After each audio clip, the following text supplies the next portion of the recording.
I spend a lot of time thinking about the movies we love, but lately I've been going down this rabbit hole of Hollywood's shadow history.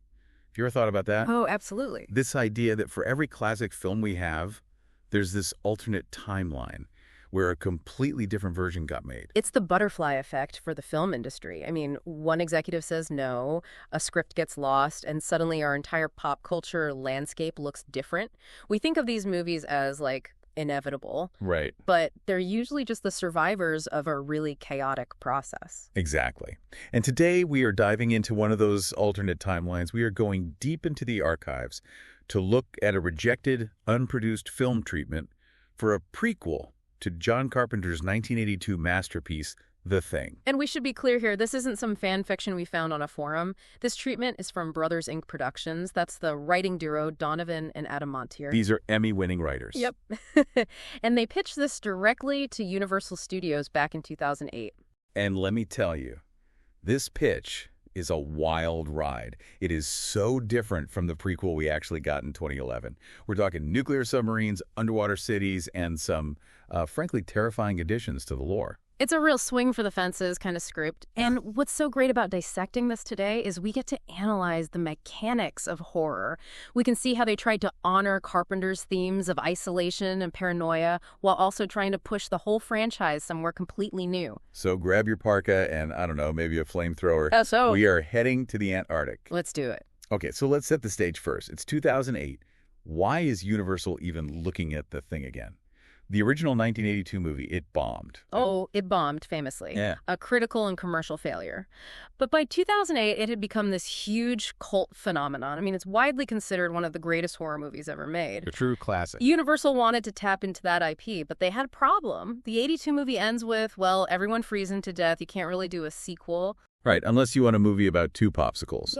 So a prequel it is. They wanted to tell the story of the Norwegian camp, the base MacReady visits in the first film. The one that's already destroyed. Exactly, the big question. What happened there? So the Montierth brothers, being huge fans, they threw their hat in the ring, but they spotted a trap immediately. They hated the idea of just calling the movie The Thing. Which is what the 2011 movie ended up doing. And it was so confusing. Was it a remake? A reboot? The brothers argued that using the same title just muddies the waters for the audience. They pitched the title The Thing, Exodus. They wanted to signal this story was about movement, about the creature trying to escape. And they had another specific condition that was, well, let's just say purist. An all-male cast. And an all-male cast. And that's a really interesting point to analyze. The 2011 movie, the one that got made, stars Mary Elizabeth Winstead. She's the lead. But the Montierths argue that the specific tension in Carpenter's film comes from this very masculine, aggressive paranoia. Okay, I can see that. They felt that introducing a gender dynamic or even a potential romance, it sort of alleviates that pressure cooker feeling. They wanted to strip it all back to just primal territorial survival. They were definitely trying to capture that 82 vibe. But while the tone was the same, they wanted to completely change the setting. They cited the 1968 film Ice Station Zebra as a big inspiration. Which brings us to the biggest shift in this pitch. Submarines. A British nuclear submarine, no less. It's a brilliant device for horror, if you think about it. The defining trait of The Thing is isolation. In a base, if you run outside, you die. But on a submarine, you're in a steel tube, underwater. There is literally nowhere to go. You're in a coffin before the monster even shows up. Okay, so let's walk through the story they pitched. It opens in 1982 under the Ron ice shelf. We're on the HMS Valiant, and we meet our core trio. First up, Captain James Monroe. He's the anchor of the story, a British veteran, very rigid, by the book. He represents order. Then there's Lieutenant Gilbertson. The notes just call him a big bear of a man, and he's a chain smoker. Okay, I want you to put a pin in that detail. The smoking. In screenwriting, we call that a Chekhov's gun, or I guess in this case, a Chekhov cigarette. If a writer emphasizes a habit like that, it is going to matter later. And finally, our protagonist, Roald Amundsen. Great name for a polar story. Right. He's a midshipman, he's young, and he's basically there against his will. He's the interpreter, he speaks Norwegian. So he's our audience surrogate, he's not a soldier, he's not a hero, he's just the guy translating while everybody goes to hell. So the Valiant finds this sonar anomaly, a huge mass under the ice.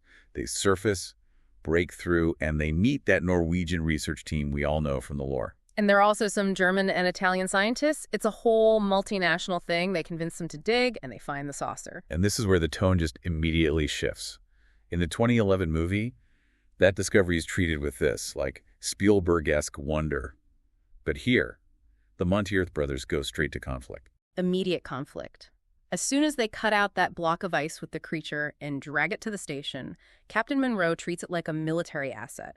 He initiates a total lockdown. Armed guards, cut phone lines, the works. So before the alien even thaws out, you've got this military versus scientist dynamic. Exactly. The scientists feel like prisoners. Trust is broken before the first drop of blood is even spilled. It's a pressure cooker from minute one. And then, of course, the ice block melts. And it's empty. The thing is loose. Now, usually in a horror movie, the monster hides for a bit. But the writers here, they wanted to establish the biological threat immediately.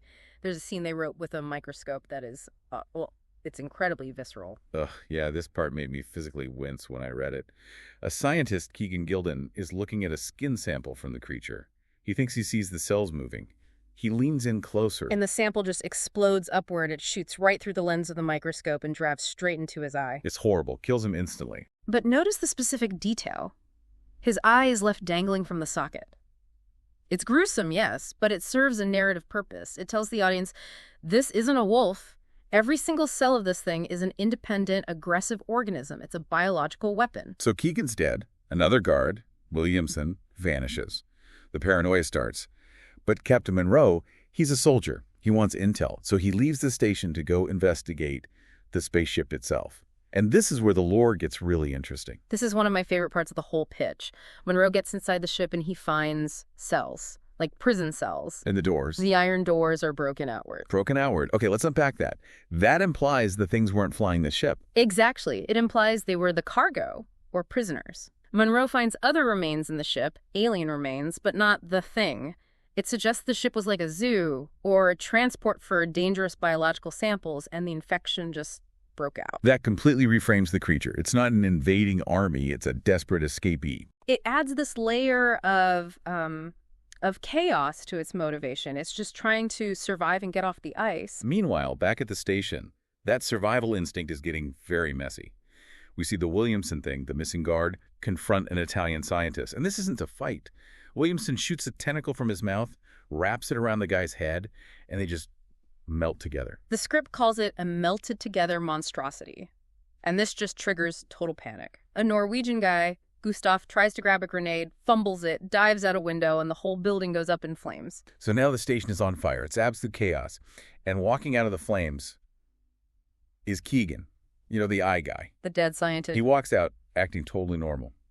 But the writers keep that gruesome detail. His eye is still dangling on his cheek. It's that kind of dark humor Carpenter is so known for. The thing is trying to mimic a human, but it's working with a damaged vessel. And then comes the tell. The eye moves. It just looks up on its own. And then his head cracks open into a giant mouth. From this point on, the script really, really accelerates. It becomes much more of an action thriller than the slow burn horror of the original. There are gunfights, grenades. It feels very influenced by the movie Aliens.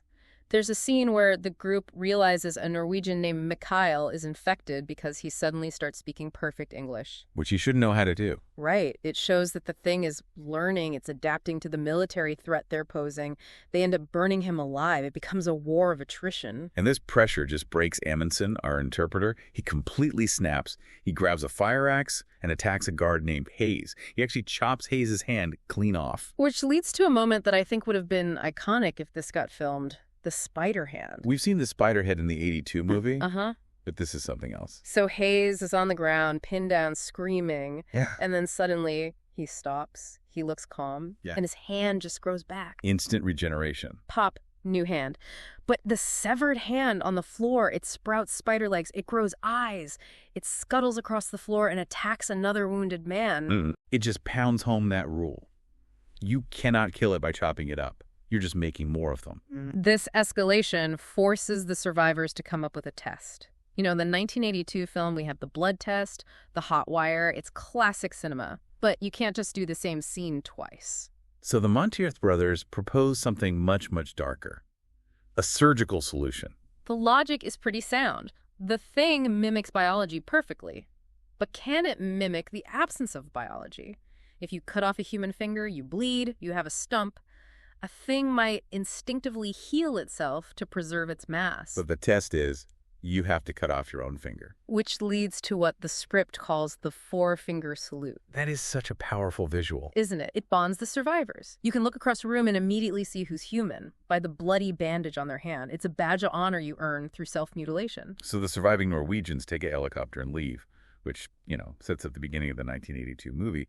But our British crew, they head back to the submarine. They think they're safe. They get to the sub and they find Lieutenant Gilbertson, remember the chain smoker, just waiting for them on the ice. And here it is, the Chekhov cigarette. Amundsen notices something right away. Gilbertson isn't smoking. He's just standing there. It's such a tiny detail, but that's the tell. The thing replicated the body, but maybe it didn't replicate the addiction, the habit. They threaten him with the finger test, and he doesn't even bother faking it. He just erupts. He transforms into what the script calls a giant thing. It's a full-on boss battle on the ice. He tears a guard in half. And normally, this is where you'd need the flamethrower. But the writers introduce a piece of lore here that changes the entire physics of the franchise. They use grenades to crack the ice under it. The giant thing falls into the salt water. And it doesn't just sink, it foams up. It dissolves. Yeah. The script establishes that salt water acts like acid to the aliens' biology. That is a huge swing, lore-wise. It's massive. And think about the irony of it. They're trapped in Antarctica, surrounded by water, but it's all frozen solid. The one thing that could save them, the ocean, is the one thing they can't get to because of the cold. That's kind of poetic. So the thing dissolves. They board the sub, but it's a ghost ship. The crew is gone. They pilot the sub away, diving under the ice, and they look out the viewport. And this is the shot that would have cost the entire CGI budget. They see a spaceship graveyard. A graveyard? Yeah. So not just the one ship? Dozens, maybe hundreds of them, all just lying on the ocean floor. It implies Earth has been a dumping ground for these things for eons. It expands the scope from a freak accident to like a cosmic history. So they're driving through this underwater haunted house. But the horror isn't outside. It's inside. Captain Monroe is piloting the sub. Amundsen looks over at his hands on the controls. And Monroe has 10 fingers. His finger grew back. The betrayal has to be heartbreaking. Monroe turns. He reveals he's the thing. He's been one since he went to investigate the ship. But it's not just him. The other guards turn around, and they all speak in unison. The hive mind moment, it's so chilling. The Monroe thing explains the whole plan. He was a captive who orchestrated the crash. He's been waiting for a ride. And now, thanks to this sub, they're going to reach civilization. It's the ultimate doomsday scenario. A nuclear sub full of things heading for a populated city. Amundsen is the last human. He has a gun. But he knows bullets are useless, so he does the only thing he can do. He shoots the pipes. He floods the cabin with salt water. The ultimate sacrifice. High-pressure salt water sprays everywhere. The things scream, they foam, they dissolve.